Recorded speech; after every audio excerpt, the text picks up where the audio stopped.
Hello guys, welcome back my YouTube channel legal दृष्टि। उम्मीद है आप सब अच्छे ही होंगे। काफ़ी दिन बाद आप लोगों से मुलाकात हुई है।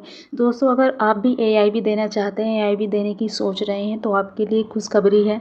देखो, जैसा एआईबी 20 आया है, तो इसमें कोई शक नहीं है कि जुडिशरी लेवल का पेपर आया है। अब सिर्फ डायरेक्ट ले जाने से कोई बेनिफिट नहीं होगा, या फिर इंडेक्स से कोई इतना कोई बेनिफिट नहीं होगा कि आपका एआईबी क्लियर हो जाएगा। एआईबी देने के लिए अब आपको पूरी स्ट्रेटजी बनानी होगी और उसी हिसाब से पढ़ना होगा। पहले एआईबी को बहुत हल्के में लिया जाता था, मतलब कोई स्टूडेंट पढ़ता ही नहीं था एआईबी के लिए, डायरेक्ट ले जाता था और उसी से पास हो जाता था। लेकिन अब सिचुएशन बिल्कुल अलग है, क्योंकि कई बार से एग्ज़ाम थोड़ा टफ ही आ रहा है, लेकिन इस बार 20 तो बहुत ज़्यादा हो गया है।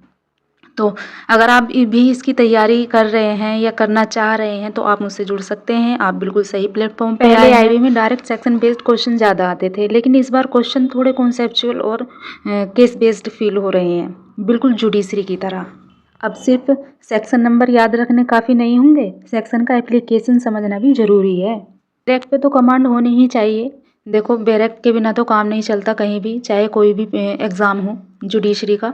लेकिन अगर एआईबी अगर आप दे रहे हैं, तो इसमें अब आपको डीपली पढ़ना होगा। अब कितना डीपली पढ़ना होगा, देखो, अगर आप खुद अपने नोट्स बनाना चाहते हैं तो आप बना सकते हैं, लेकिन अगर आपको मेरी हेल्प की ज़रूरत है तो मैं आपको नोट्स प्रोवाइड कर दूँगी। नोट जो बनाने हैं वो इंपॉर्टेंट सेक्शन प्लस उनका शॉर्ट एक्सप्लेनेशन आप अपने नोट्स में ऐड कर सकते हैं। 2-3 लाइन में लैंडमार्क केसेस, आप जो प्रिंसिपल है, केसेस से रिलेटेड प्रिंसिपल हैं, और जो प्रैक्टिकल एप्लीकेशन है उन पे बेस्ड पॉइंट हैं, उनको भी आपको ध्यान रखना होगा। अब एआईबी देने के लिए आपकी प्रिपरेशन पे फोकस आपको करना चाहिए, क्योंकि जून में तो एग्ज़ाम है। इसके लिए आपको कॉन्सेप्ट क्लियरिटी होनी चाहिए। जो भी आप पढ़ रहे हैं बिल्कुल उसको क्लियर कट रखें। पीवाईक्यू का एनालाइज करें, पीवाईक्यू अच्छे से देखें, जैसे जैसे क्वेश्चन आते हैं, और स्पेशली 20 का तो ज़रूर ही देखें, उसे कई कई बार सोल्व करें। जो नहीं समझ आ रहा है उसे डायरेक्ट से देखें, या फिर यूट्यूब से देखें, या फिर मेरे ही चैनल पर आप देख सकते हैं।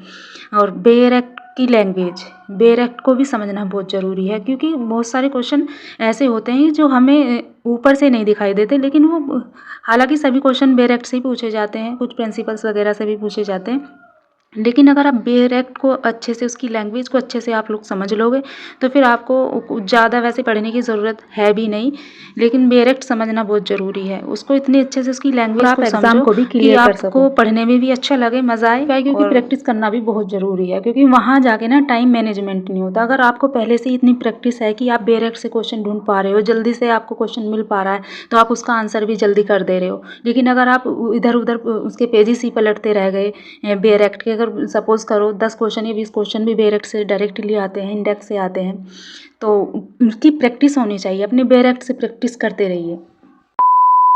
हाँ, तो दोस्तों, खुशखबरी ये है कि मैं एआईबी 21 के लिए एक स्पेशल सीरीज स्टार्ट करने जा रही हूँ, जिसमें हम special subject wise important topics और स्ट्रेटजी कवर करेंगे। वीडियो एग्जाम ओरिएंटेड होगी, तो रेडी रहो और सीरीज फॉलो ज़रूर करो। Bye bye, thank you.